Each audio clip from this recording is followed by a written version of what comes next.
পবিত্র কোরআনের সবচেয়ে গুরুত্বপূর্ণ আয়াত হচ্ছে আয়াতুল কুরসি। পবিত্র মাহে রমজানে আপনাদেরকে আমি আয়াতুল কুরসিটা পড়ে শোনাবো। একবার শুনবেন 70 বার পড়ার সওয়াব পাবেন।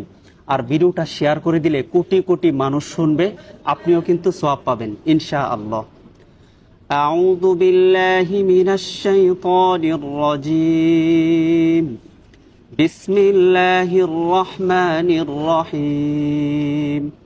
الله لا إله إلا هو الحي القيوم لا تأخذه سنة ولا نوم له ما في السماوات وما في الأرض من ذا الذي يشفع عنده إلا بإذنه يعلم ما بين أيديهم وما خلفهم ولا